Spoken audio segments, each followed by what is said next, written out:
Okay, sige.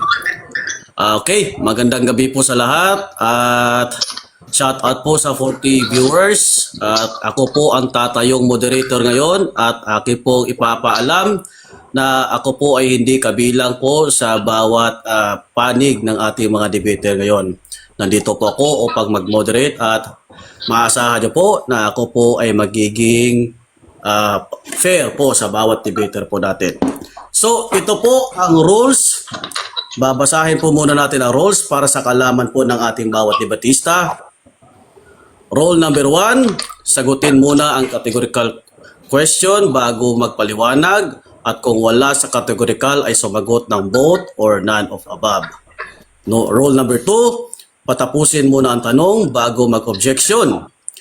Rule number 3, take isang objection lang at counter objection. Rule number 4, bawal mag-object sa oras ng presentation. Rule number 5, kahit ano ay maaring itanong basta naayon sa paksa.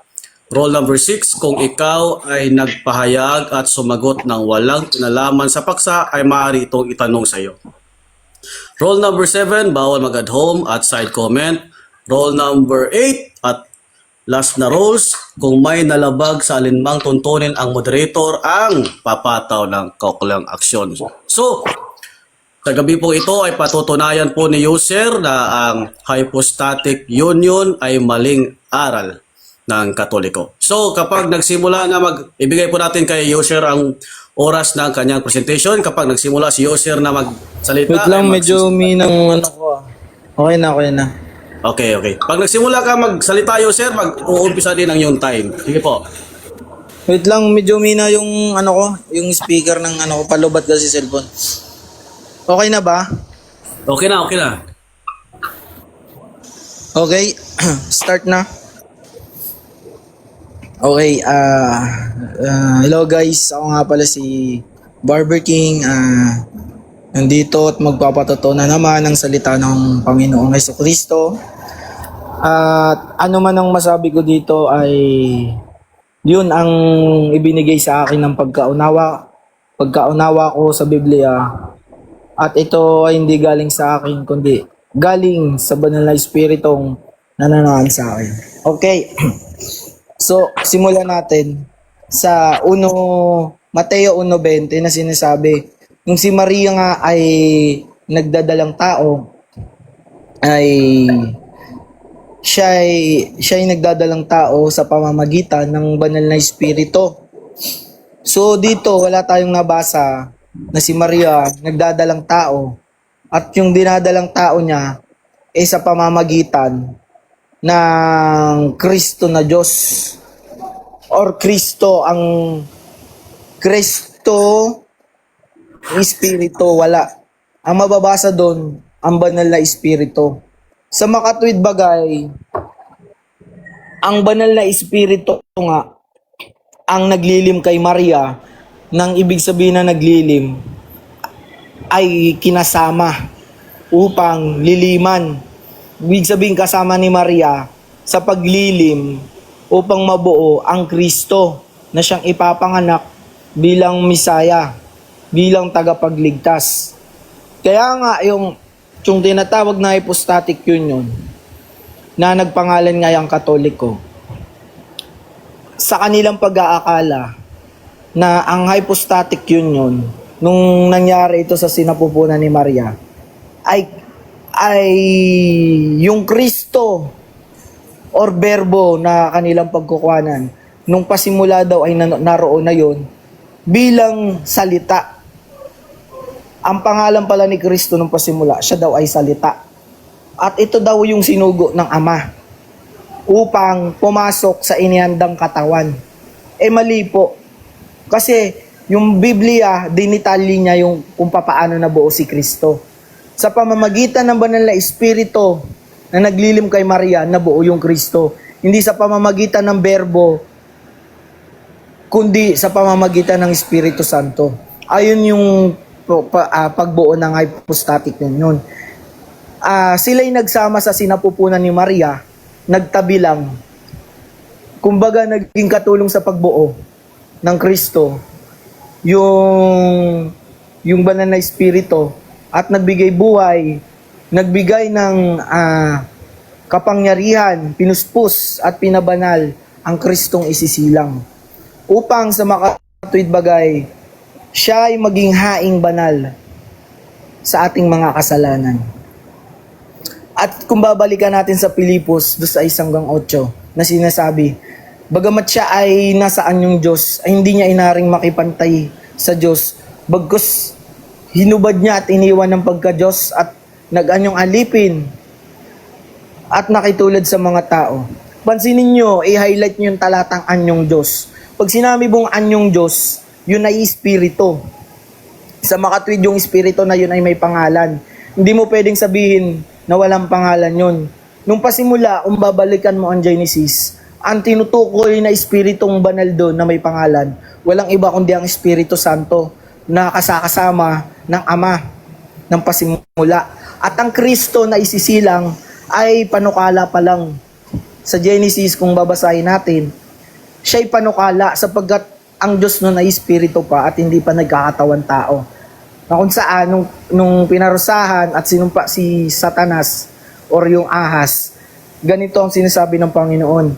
Sa anak ng babaeng ito ay ipapanganak ang aapak sa ulo mo at ikaw ay gagapang at kakain ng alabok. Sa makatwid bagay, si Kristo nga ang hinuhula doon.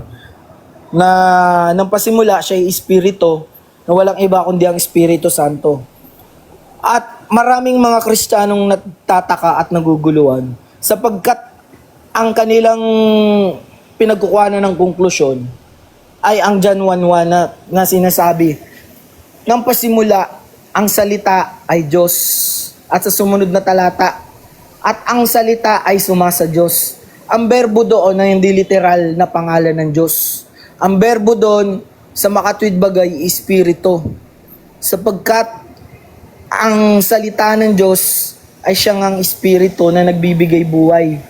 Na sa makatwid bagay, ang Espiritu Santo na banal at ang katotohanan. At siya nga ang kasakasama ng Ama na sinasabi, nang pasimula siya ay Diyos. Ang salita ay Diyos. At ang salita na yun ay sumasa Diyos. Nang ibig sabihin ng salita ay Espiritu, sapagkat ito'y galing sa Diyos. Ang Diyos nga'y Espiritu, sa makatwid bagay, ang kanyang salita nga rin ay Espiritu. At ang Espiritu Santo nga ang pasimulang kasama ng Ama. At ang Espiritu Santo na sinasabi, and the Word become flesh, sa John 1:14, na sinasabi, and the Word become flesh, at ang Espiritu na yun ay nagkaroon ng laman. Sa makatwid bagay, ang Espiritu Santo na sinugo ng Ama upang liliman si Maria, ang siyang katulong sa paggawa ng laman, na siyang sinilang na naging si Jesucristo na ating tagapamagitan sa Diyos at siya ay taong banal na pinabanal ng Espiritu Santo. Kaya nga huwag kayong mga lito sapagkat ang hypostatic union ay espiritu, dual nature, hindi pinagsama, hindi nag-merge, kundi nagsama lamang upang mabuo at matransform ang espiritu bilang laman na walang iba kundi ang Panginoong Jesucristo. Kaya malinaw ang sinasabi sa talata sa Pilipos 2:1-8 na hindi nawala ang pagka-Diyos kundi iniwan lamang. Hindi nawala yung pagka-Diyos ni Kristo sapagkat ito'y iniwan niya ang kanyang identity. Ang identity niya na sa makatwid bagay ang banal na espiritu. Ang anyong Diyos na tinutukoy doon ay anyong espiritu sapagkat ito'y galing sa Ama at ang Ama is espiritu, sa makatwid bagay ang kanyang anak ay espiritu din. Sabi naman sa John 3:16, ito'y pinatotohanan. Gayon na lamang ang pag-ibig ng Diyos, kaya ibinigay niya ang kaisa-isang bugtong na anak. Pag sinabi bang anak at bugtong, Ilan ba yun? Isa ba yun o dalawa? Ibig sabihin, isa lamang ang kasama talaga ng Ama ng pasimula. Kasi, kung sasabihin nyo naman na si Kristo mismo, pangalan na Kristo or Berbo ang naroon, at yung Berbo na yon ay literal na pangalan, nililiteral yung pangalan, nandoroon, at hindi baga iyon ang banal na Espiritu. Sa makatwid bagay, ang banal na Espiritu, sa makatwid bagay, ang banal na Espiritu na nanggaling sa Ama, hindi pwedeng tawaging anak. Ito'y Espiritu at ito'y galing sa Ama. Sa makatwid bagay, hindi siya pwedeng tawaging anak. At kayo nag-shortcut, sinortcut nyo na si Kristo na mismo yung naging anak. Hindi bagat na susulat na sinasabi ay ganito. Siya nga ang aking bugtong na anak. At sinasabi niya naman, kay Kristo siya ang kinalulugtang kong anak. Na sa makatwid bagay, nang pasimula pa, bago pa maging Kristo, ay siya nga ay banal na Espiritu. At ang tinatawag na hypostatic union, na sana'y maunawaan nyo, hindi naman talaga nawala yung pagka-Diyos. Iniwan lang. Nariyan pa rin ang banal na Espiritu. Hindi siya nag-merge sa laman, kundi iniwan niya nga. Katulong lang siya sa paggawa upang mabuo ang katawan na Kristo. Na nga siya nga ay pinatutuhanan niya nang siya'y mangaral na sinasabi niyang akong taong si Kristo. Hindi niya sinabing ako nga ay Diyos din. Hindi niya nga sinabi yon. Hindi niya sinabi yon sa 4 books na kung saan nandun siya mismo nangangaral, nandun pa siya sa lupa. Kundi inangkin niya ang pagka-Diyos nung siya'y umakyat na, nung siya'y mag-glorify na, nung ang katawan niya'y maging glorify body na. Binawi niya ang pagka-Diyos, inangkin niya ito matapos niyang maganap ang kalooban ng Ama. So, ayun. Ating napakinggan ang napakagandang pahayag ni User tungkol sa kanyang patutunayang paksa. Ngayon, dako po tayo sa pagtatanong ni Nomina doon kay User. Bro Nomina, handa na po ba kayo? Handa na po. Opo. So, kaklaruhin ko po ha, yung oras po ng pagsagot, 25 or 20 minutes? 20 seconds. 20 seconds po ata yung alam ko. 20 seconds. Timer, paki-reset. Yan. Okay. Pag nagsimula po si Bro Nomina magtanong, timer, ready and time, mag-start din po kayo. Okay po? Bro Nomina, magsimula po kayo.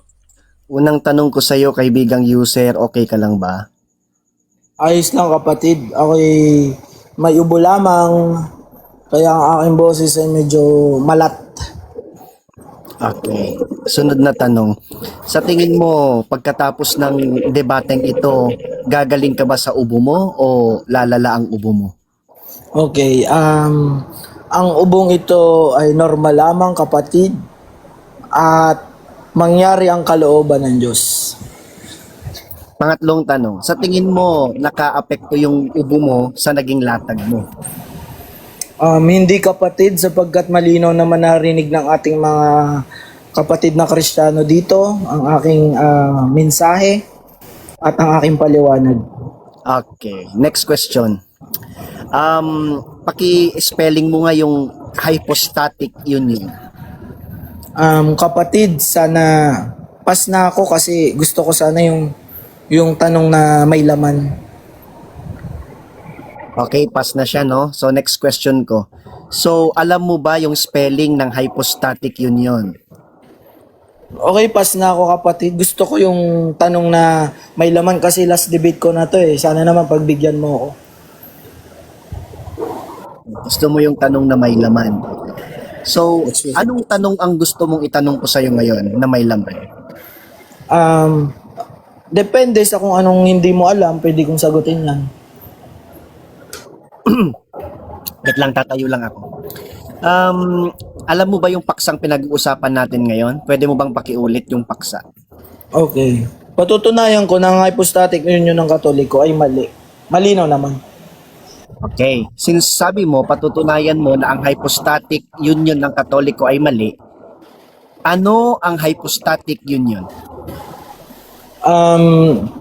Ibigay ko na sa iyo kapatid yung pagkaunawa ko sa hypostatic union ng Bible.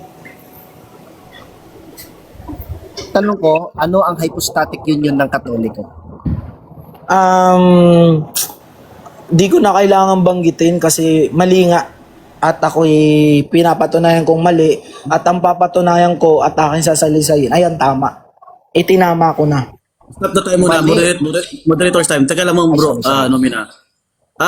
User, kapag tapos ka na magsalita, pakibanggit ang next question para malaman ni bro Romina kapag tuloy-tuloy na tayo.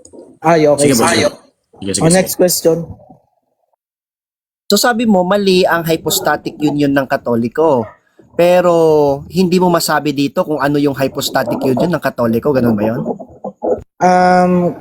Sa akin kasi, ang hypostatic union nyo kasi, kung narinig mo yung paliwanag ko kanina, ina-assume ni Kristo na Diyos siya nung siya ay bumaba sa lupa. At ang hypostatic union ng Katoliko, walang detalye, kaya masasabi kong mali. So, saan mo nakuha yung definition mo ng hypostatic union ng Katoliko? Anong aklat mo nakuha? Anong source mo? Pass na ako, next question.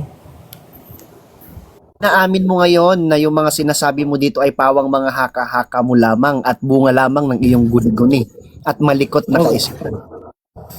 Hindi, sapagkat marami na ako nakausap dito na mga Katoliko. Si Bro Paul, ayan, nakausap ko yan. Sila Jordex, about dyan, bago pa tayo magka-debate. Nakapag-debate na kami dyan sa hypostatic at naipaliwanag nila sa akin yung stand nila sa hypostatic at naipaliwanag ko rin sa kanila ang hypostatic. Gusto ko yung may laman na tanong. Next question. Sabi mo hindi bunga ng iyong malikot na kaisipan yung kuro-kuro mo patungkol sa hypostatic union. Kung hindi ito, sabihin natin na hindi ito bunga ng iyong malikot na kaisipan, itong bang hypostatic union definition mo ay bunga ng iyong mahiwagang kaisipan? Binasa ko sa Biblia, kapatid. Kung narinig mo sana yung salaysay ko, nagbitaw ako ng mga biblical verse doon. Matibay yung ebidensya ko. At kung gusto mo, magtanong ka mismo doon sa nilatag ko, verse by verse lalatagan kita. Okay, magtanong ako dun sa mga verses na nilatag mo. Ang unang verse na nilatag mo ay Mateo 1:21. Meron ka bang mababasa sa Mateo 1:21 na mali ang hypostatic union ng Katoliko letra por letra? Meron o wala? Wala kang mababasang letra por letra, common sense naman yon. Pero mas pinapatunayan na mali talaga hypostatic union nyo sapagkat ang nakalagay doon ay sa pamamagitan ng Espiritu Santo at hindi sa pamamagitan ng kuro-kuro nyo na si Kristo nung pasimula ay berbo. Okay, ginamit mo kanina ang 1:11. Meron ka bang nabasa sa 1:11 na ang hypostatic union ng Katoliko ay mali? Meron o wala letra por letra? Sinabi ko na sa iyo, paulit-ulit, wala kang mababasang verbatim na katulad ng pinapahanap mo kasi ang nakalagay doon kung papaanong nalikha si Kristo ay sa pamamagitan ng Espiritu Santo at hindi ng mga kuro-kuro nyong Okay, dun sa pangatlong talata mong ginamit kanina sa Lucas, if hindi ako nagkakamali, meron ka bang nabasa doon na ang hypostatic union ng Katoliko ay mali? Meron o wala letra por letra? kahit sinong tanungin mo dyan, wala ka talagang mababasang verbatim. Pero yung kaulugan, nando doon. Yung tamang kaulugan. Pero yung sa mali yung kuro-kuro, walang mababasa sa Biblia. Okay, dun sa pang-apat na verse na ginamit mo kanina, meron ka bang nabasa na mali ang hypostatic union ng Katoliko? Meron o wala letra por letra? Mababasa mo doon totoong pagkabuo ng Sure, Kristo. moderator, ang tanong ko categorical. Okay. Wala kang mababasa kasi mali nga yung hypostatic union nyo. Next question. Ginamit mo kanina, may nabasa ka ba doon letra por letra, mali ang hypostatic union ng Katoliko? Meron o wala? Wala kang ang mababasa dahil mali nga at wala sa Biblia yung hypostatic union nyo. Okay, dun sa pang-anim na verse na ginamit mo kanina, meron ka bang nabasa doon, letra por letra, ang hypostatic union ng Katoliko Wala ay mali? kahit sa Sa pang-pito? kahit sa buong Biblia hanggang itanong mo sa Sa pang-walo? 1,000 Okay na, wait ko na moderator yung aking time. mali talaga hypostatic union nyo dahil walang nakalagay sa Biblia. Okay, at nasaksihan po natin ang matinding pagtatanong ni Bro Nomina kay User. Isa-isa lang po tayo magsalita kapag sa cross-examination time kasi nagkakasabay po tayo. Medyo nagiging magulo. So, yun. At bago tayo dumako sa unang tindig ni Bro Nomina, shoutout muna sa ating 56 million viewers. Magandang gabi po sa inyong lahat. At Bro Nomina, handa na po ba kayo magpahayag? Yes po, ang handa na po. Sige po. At kapag nagsimula po kayo magpahayag, mabibigyan po kayo ng 10 minutes po. Sige po. Okay, so maraming salamat pala kay User, no. By the way, kukunin ko lang tong pagkakataon, itong latag ko na to para ma-demonstrate sa lahat ano nga ba ang tunay na kahulugan ng hypostatic union. Pero pasadahan ko na lang ng konti yung mga pagtatanong ko sa kanya bagamat wala pa tayo sa rebuttal, bahagi na lang din ito ng aking presentation kasi natutuwa ako dito kay User. Salamat pala User, no, nice to meet you.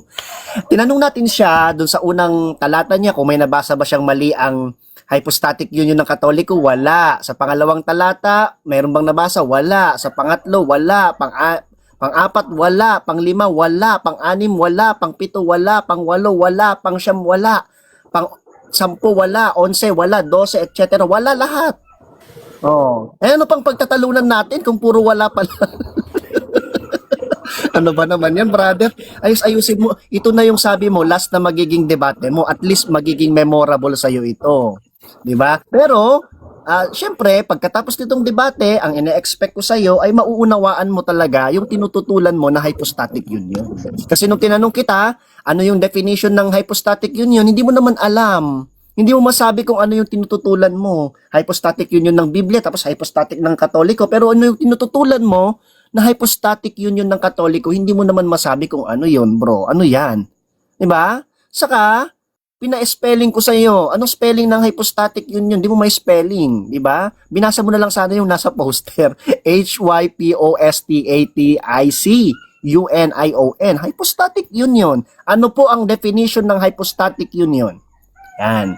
Ang hypostatic union po ay ang doktrina, dogma ng Iglesia Katolika na nagsasabi na sa iisang persona o hypostasis ni Jesus Christ ay nag-unite doon ang kanyang distinct na natures. Meron siyang dalawang natures, no, na distinct. Ano 'yon? Yung divine nature at saka yung human nature. Okay? Nagets po natin? In other words, yung human nature at saka divine nature ni Jesus Christ nag-unite sila dun sa nag-iisa niyang persona. Hindi nagmi-mix, hindi nagko-confuse, but in a perfect communion, no? In a perfect union. Ganun siya. So, paano nangyari yung hypostatic union? Basically, nagkaroon ng pamit po muna si kaibigang User. Ayan. Nagkaroon po ng Nagkaroon po ng tinatawag natin na incarnation. So, nung nagkaroon ng incarnation, yung ating Panginoong Jesucristo na from eternity, meron na siyang divine nature, nag-assume siya ng isang panibagong nature na dati ay wala sa kanya. Ano yon? It's the human nature. Ngayon, since nag-add siya, nagdagdag siya ng isang bagong kalikasan sa kanyang sarili, nadagdagan syempre, edi meron na siyang pangalawang nature. Ano yun? Yung human nature. Kaya ang meron na sa kanya ay ang divine nature na dati niyang taglay at saka yung human nature na kinuha niya.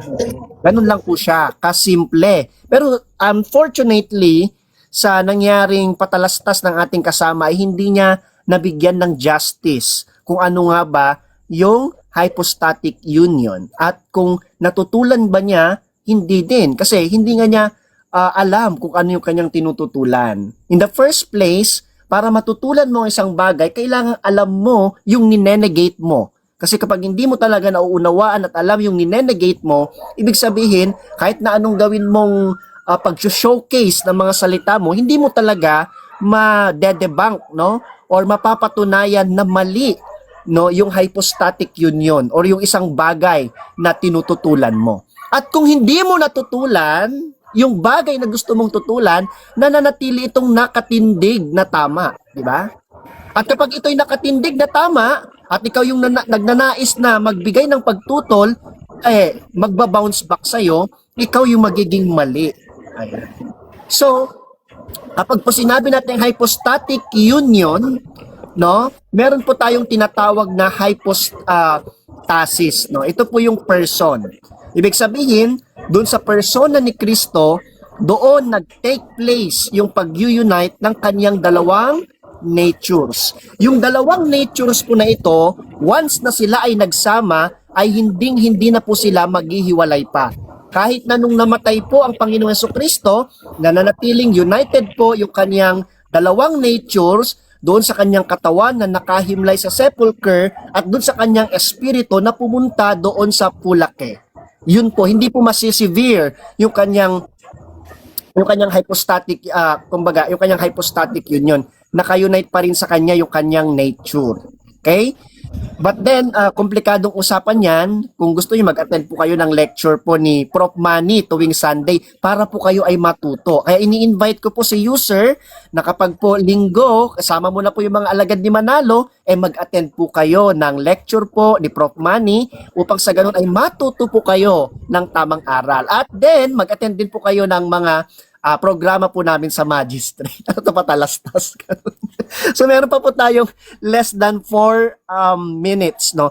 So, ina-expect ko na yung mga magiging katanungan ni user sa akin ay may laman. Kasi gusto niya kanina may laman no? May laman daw yung mga itatanong ko sa kanya. Pero sabi ko, i-reserve ko na lang mamaya, no, para at least kung titignan natin na may progress no, sa mga ilalatag ng kaibigan natin, mas maganda. Ganun lang naman yun, di ba?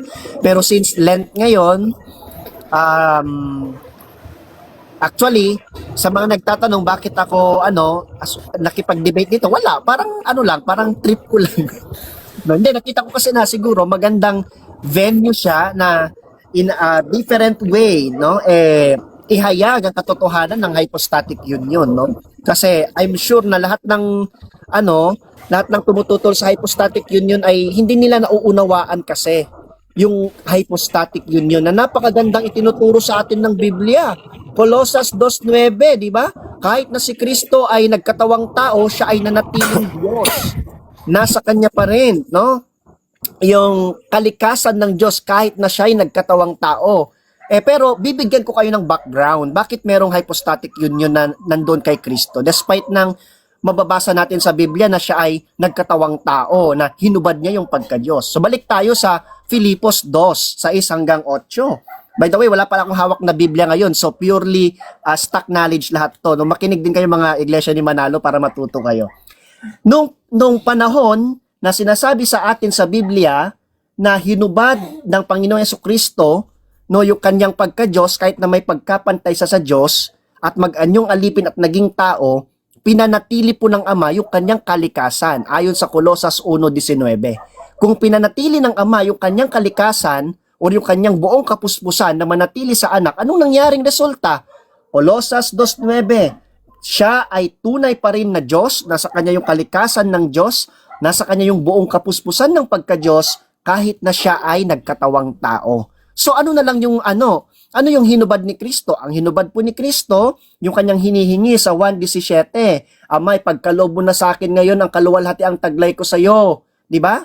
Bago palikain ang sanglibutan at yung kanyang otoridad, no, bilang sa langit at lupa na pinagkaloob sa kanya sa Mateo 18:18. Kung hindi ako nagkakamali ng sa Mateo 28:18, hindi ako nagkakamali ng talata. So nanatili sa kanya yung dati niyang nature at saka nag-assume siya ng panibagong nature, then ang result nagkaroon ng unity yung dalawang natures na yon doon sa isang persona ni Jesus Christ. Isa lang naman persona ni Jesus Christ Huwag kayo maniwala kay user kanina, napakarami niyang sinabing heresy no, may modalism, ano pa yung mga sinasabi niya, Nestorianism, Arianism, no, mga ism.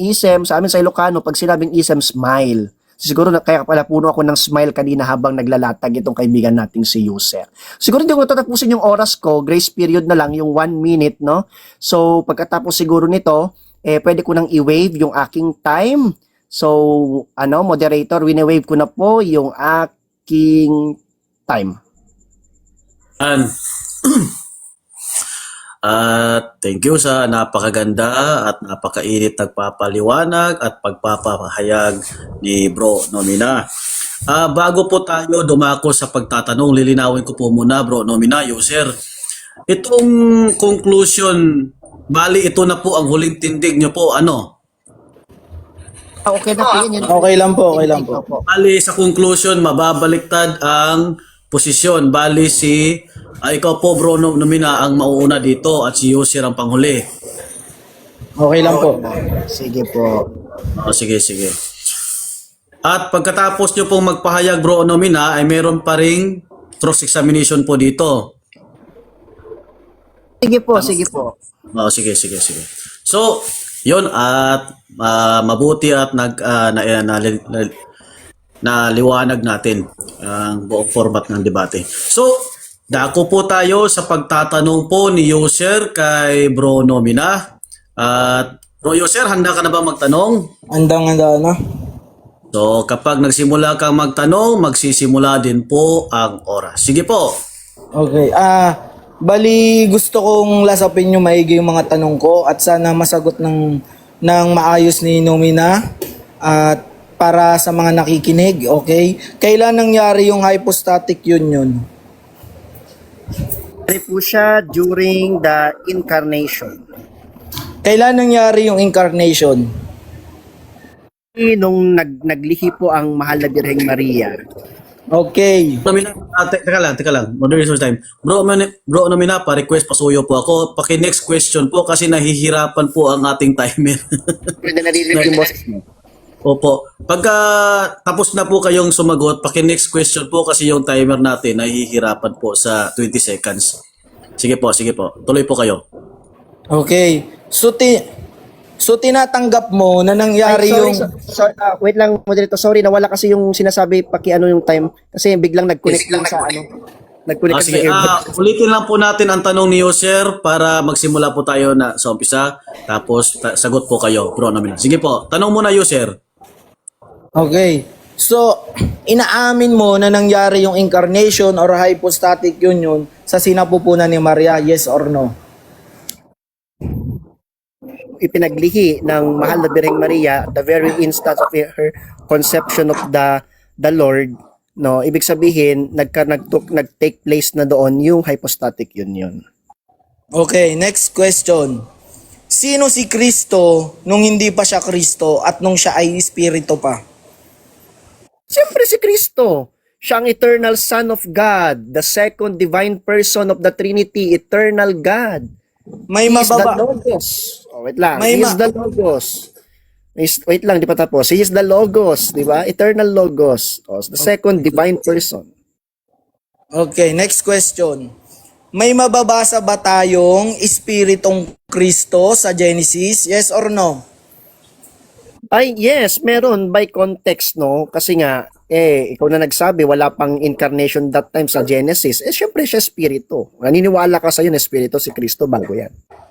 Okay. Verbatim, may mababasang Espiritong Kristo na kasama ng Ama sa Genesis? Yes or no? Oo, may mababasa yan. Oh, pero hindi ko trabaho ipakita sa yung version ng Biblia ngayon. Magtanong ka muna. Okay. May mababasa pala na Kristong Espiritu. Kung ganon, sino ang naglilim kay Maria? Espiritong Kristo o Espiritu Santo? Pre, ang Espiritu Santo, yun yung mababasa eh. Lililiman ka ng Espiritu Santo at ikaw ay magdadalang tao, sabi sa Biblia. Kung nagbabasa kayo ng Biblia, hindi mo na dapat tinatanong yan, bro. Okay. So tinatanggap mo na ang kasama ng Kristo na ipapanganak ay ang Espiritu Santo? Yes or no? No, hindi pa panganak yung Espiritu Santo, kundi dahil sa kapangyarihan ng Espiritu Objection, Santo. Your Honor. Ang Bakit? tanong ko kasama. No, sabi ko, yes or no, Hindi. sabi mo. May, teka lang po. Counter-objection. Opo. Counter objection po muna, bro Nomina. Sagot ko po yung categorical niya, sabi niya yes or no. Sabi ko, no, Opo. sabi ko. Bro Yoser, sinagot mo, nagbanggit ka ng yes or no, kasama ba o hindi? Counter objection. Magkaparehas po yun. Ang tanong hindi, ko, hindi ka magka-counter objection kasi ikaw ang nag-object una. Okay, Si bro sige. Nomina ang counter objection. okay, sige. Ang tanong mo may kasama, tapos sinabi mo yes or no. Maliwanag ang sabi ni Nomina, no. So, sinagot niya po. Okay, next question. Ilang espiritu, kung magkagayon, ilang espiritu na ang kasama ni Maria? Isang espiritu ng banal na espiritu at espiritong Kristo. Bali, ilang espiritu ang lumilim kay Maria? Isa lang. Kung ang tanong mo, ilang espiritu ang lumilim kay Maria? Isa lang, yung Espiritu Santo. Yung kanyang ipinanganak, no, syempre nagkaroon na ng human nature yun, nabuo na sa sinapupunan niya. Kung gusto mo, isama pa natin espiritu ni Maria eh. Di 3 espiritu na yung kasama niya, pero isa lang lumilim doon, bro. Saan mo napulot yung espiritong Kristo sa Biblia? Unang Korinto 15:45, yung pangalawang Adan na si Kristo naging espiritu, tutol ka din ba doon? Okay. Kung magkagayon, ilang pangalan na ng persona ang tinatanggap mo? Depende sa pangalan ng persona. Sa akin, pwede namang sabihin ko sa iyo, 3, Ama, Anak, Espiritu Santo, kung 3 persona. Pero kung tinatanong mo kung si Kristo na persona, Kristo, Jesus, Logos, etc., Yahweh, depende. Pero back to the topic. Mukhang malayo Okay. sa topic. Nabanggit mo yung Logos. Yung Logos ba, pangalan ba yan ng Espiritu? O yan ay salitang Espiritu? Well, yan ay pangalan ng Espiritu, di ba? Word of God, Logos, sabi sa Revelation, pwede din yan, di ba? Kung gusto mo, yan ay salitang Espiritu, pwede din, sapagkat yung salita ng Diyos ay spiritual. Pero irrelevant na yan, balik ka na lang sa topic. Okay. So, sindan na kita kung anong gusto mo, pwede. Kung pangalang Espiritu ay berbong Espiritu, ilang pangalan ng Diyos na ang na-create mo? Ko alam, di ako nagre-create ng pangalan ng Diyos eh. O ikaw, kung nagre-create ka ng pangalan ng Diyos, ikaw yung tatanungin ko mamaya kung ilan na yung na-create mo. Balik ka naman sa topic, bro. Parang ang layo ng mga tanungan mo sa hypostatic yun. Dapat Ulit ang magtanong ka sa tanong. unahan. Ulit ang Hindi pa tanong. tapos yung tanong, yung time ko, meron pa akong 3 seconds. Balik ka sa topic, bro. Dun sa nilatag ko, dun ka magtanong. Moderators time muna. Bro, lang ko ulit paalala ko po muna ulit na kapag tapos na po kayong sumagot, pakibanggit po ang next question para may go signal din po si user na makapag-proceed po sa kanyang tanong. Ay, sige. Thank you, noted. Sige po. Okay, next question. So, nahirapan kang sumagot patungkol sa Espiritu Santo. So, babalik tayo sa talata. Sabi sa Pilipos. Teka lang. User, pakiiwas-iwasan natin. Rule number 7 natin, bawal ang ad home at side comment. Pakisuyo po, bro user. Okay, iwas-iwasan sige. po natin ang side comment. Sige po. Okay, next question. Sa Pilipos 2:6-8, yung anyong Diyos doon, Espiritu o katang-isip? Wala sa pagpipilian. Oo. Sige, next question. Okay. Yung anyong Diyos doon, ano ang pagkaunawa mo? Tumutukoy yan sa kalikasan ng Diyos. Ibig sabihin yan sa Greek, morpheteo. Pero mamaya, baka tanungin kita patungkol sa Greek kaya matakot ka na. Sinabi mong kalikasan. Pag sinabing ang Diyos ay Espiritu, kalikasan ba ng Diyos ang Espiritu? Yes or no? Yung kalikasan yun. Yun ang tawag doon, kalagayan. Magkaiba ang kalikasan sa kalagayan. Kapag sinabi mo ang Diyos Espiritu, yan ay tumutukoy sa kalagayan. Kaya kailangan itama yung mga alagad di Manalo eh. Pinagsasama, likas na kalagayan, likas na kalagayan. Hindi kasi alam ng mga alagad di Manalo kaibahan ng kalikasan at kalagayan. O para sa kanila yung sagot ko. Sige, tanong ka bro. Okay. Tinatanggap mo ba na ang banal na espiritu ay espiritu ng Diyos? Yes or no? Syempre, espiritu ng Diyos, no? Hindi yung anghel sa Revelation kasi dalawa kasi yung pagkagamit sa Biblia eh. Yung banal na espiritu na tumutukoy sa malaking espiritu ng Diyos, yung malaking saka dun sa espiritu ng Diyos ng mga anghel yung sa Hebreo. Depende sa konteksto. Pero pag Espiritu Santo, yes, espiritu ng Diyos. Tinatanggap mo ba na ang espiritu ay pwede rin tawaging anak sapagkat siya'y nanggaling sa Ama? Yes or no? Ay kapag ang Holy Spirit ang tinutukoy mo, hindi. Pag si Kristo, yes. Si Kristo ba ay galing sa Ama? Yes, galing sa Ama. Oo. Ito yung Siya banal na espiritu ay sampid. Wala na. Tapos Stay na by po. the bell. Thank you po. Sayang, nabitin. Tapos na po ang oras at nasaksihan po natin ang mainit na banggaan sa pagitan ni User at ni Bro Nomina. So, lilinawin ko po ulit ha. Bale, mababaliktad dahil conclusion na po ito, mababaliktad po ang panahon ng pagpapahayag ninyo pong dalawa. Bale po, ang mauuna po dito ay si Bro Nomina. So, Bro Nomina, okay po ba kayo doon? Kayo na po ang mauna dito dahil sa conclusion po ito? Opo. At Sige. ako ay maglalay pa pagkatapos. Salamat po, Sige no? po. So, Wait lang, may rebuttal? Magtatanong pa rin ako? wala na. Magtatanong ka pa rin. Rebuttal pa rin. Rebuttal pala to. Rebuttal, no? Sorry. Oo, sige po. Sige po, Bro Nomina, kapag nagsimula po kayo, bali 5 minutes po ito, ano? Sige po. Pag nagsimula po kayo at magsisimula din po ang inyong oras. Sige po, Bro Nomina. Okay, so maraming salamat kay User, no? Kasi bawat pagtatanong niya, nawawala yung stress ko, nadadagdagan yung stress niya, at natutuwa yung mga nanonood, nai-stress yung mga alagad ni Manalo, at natatanyag pa rin ang katotohanan ng Iglesia Katolika. Sorry po, bawal tumawa sa debate, pero pagpasensyahan nyo na po ako at ako'y tumatawa sapagkat masaya po ako sa paglalahad po sa inyo ng katotohanan habang ako'y umiinom ng kape at naka-recline.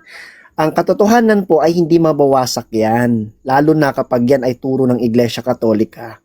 No, kaya sa susunod na makipag-debate sa akin sa kaibigang User, kailangan tawagin na niya si Manalo para magkaisa na sila sa pagsira ng hypostatic union. Basically, ano ulit ang hypostatic union? Wait lang, para Union. putol-putol siya. Sino yung napuputol-putol siya o ako? Ay, ikaw po, napuputol po kayo, bro. Yan, ganyan talaga. Yan, sige, mute ka lang. What is hypostatic union again for the education of everyone? No? Hypostatic union is the union of the two distinct natures, the divine nature and the human nature of the Lord Jesus Christ in His one person or hypostasis o kaya prosopon. Yan po ang hypostatic union, yung pagkakaisa ng dalawang distinct na kalikasan o yung pagkalikasan ng Diyos o pagka-Diyos, kalikasan ng tao, pagkatao, sa kanyang nag-iisang persona. Yan po ang hypostatic union. Ang hypostatic union, hindi po yan masisevere, hindi po yan masisira, hindi po kailanman mapaghihiwalay yung kalikasan na iyon ng ating Panginoong Hesukristo. No? Nung nag-assume siya ng human nature, no, napabilang sa kanya yung nature na yon. No? Ang ganda nga ng sinabi diyan ng ng ating dakilang saint Sabi niya, God became man that we may also become God in a very allegorical sense because nag-unite, no? Ini-unite ng Panginoong Hesukristo yung divine sa ating mga finite human being sa pamamagitan ng pag-a-assume ng ating mahina, no, na human nature. Ngayon, kaya galit na galit yung mga sasabi ng mga theologian. Bibigyan ko kayo ng isang theological background nung hypostatic union in relation sa soteriology, no? At saka demonology, no? Kaya daw galit na galit yung yung mga demonyo eh, no? Kasi yung mga demonyo, dating mga anghel yung mga yan, mas mataas sila sa ating mga tao, mas makapangyarihan sila sa ating mga tao. Hindi nila inexpect na itong Diyos na kinikilala nila ay mag-a-assume ng nature ng isang tinuturing nila na mas mababang nilalang. No? Hindi matanggap ng mga fallen angels na ang Diyos na napakataas ay mag-a-assume ng isang nature ng tinuturing ng mga anghel na mababa pang nilalang sa kanila. Kaya galit na galit ang mga anghel na yan sa ating mga tao. Galit na galit sila sa incarnation. Hindi sila naniniwala na ang Diyos ay nagkatawang tao. Ayaw nilang tanggapin kung maaari. Kaya kung mayroon kayong nakikita mga ganyan, pamilyar, kasama po sila sa kalipunan ng Diablo. So, ganun po yun, di ba? Pero tignan po ninyo, no, ipinagkasundo tayo ng Panginoong Jesucristo sa Diyos. Nung nagkasala ang tao sa Diyos, nasaraduhan ang pintuan ng langit dahil sa kasalanan ni Adan, binuksang muli yun ng Panginoong Jesucristo nung siya'y mamatay sa krus, no? Kasi naging isa siyang perpektong tagapamagitan sa tao at sa Diyos. Sa paanong paraan? Sa isang unique na pamamaraan. Paano? Pinag-isa niya, pinagkasundo niya ang Diyos at tao sa pamamagitan ng kanyang sarili nung siya ay maging tunay na Diyos at tunay na tao sa kanyang sarili.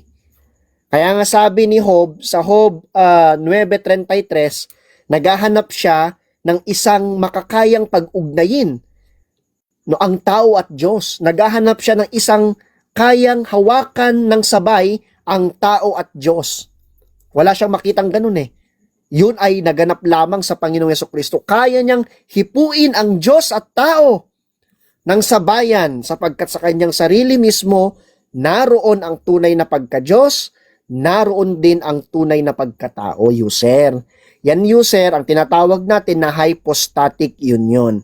Nung nagkatawan ang pangalawang persona na tunay na Diyos, siya ay naging tunay ding tao. Yan. Thank you very much po. Okay, tatanong na ako. Okay. So, dako po tayo sa pagtatanong ni user kay Bro Nomina. Timer? Okay, ang unang tanong ko sa iyo Teka lang. Oh, relax lang. So, 7 minutes din po ang ating pagtatanong po. Bro Nomina? 5 minutes Sige mo po. na lang, bro. Wait, sige, wait 5 lang minutes, pala bro. Di ba conclusion na yun, no? Oo. Wala na ata pagtatanong bro. Conclusion na. Sige, tapusin na bro para conclusion na ata. Bali, Okay. Start. so hindi ka na po tatanggap ng pagtatanong po, Bro Nomina. O, kasi I think parang conclusion, wala na pang Oo. tanong. Diba? So, conclusion na pala yun. Hindi, tanungan pa rin. Hindi na. Conclusion na pala yun. At nakaligtaan natin yung rebuttal. Akala ko kasi yung format kanina ay 10.75. Oh, okay, sige na. So, mag-conclusion ka na kagad. Sige, conclusion na. Tapos, basta salamat na kagad. Kasi mag-out Sige, na rin sige. ako eh. Okay, sige. Okay, bigyan mo ako 7 minutes. Start na. Okay. Okay, sa sagot ni Nomina kanina, ang dami palang pangalan ni Kristo, no? Nung ang tanong ko sa kanya, yung isang nature ni Kristo nung siya ay Diyos pa at siya ay Espiritu. Tinatanong ko siya kung anong pangalan. Ang dami niyang pangalan, naging Kristo na Espiritu, naging Berbo na Espiritu. Ano pa? Tapos tinanong ko siya kung yung banal na Espiritu ay galing sa Ama, Espiritu ng Ama, Espiritu ng Diyos. Ang sagot niya, oo.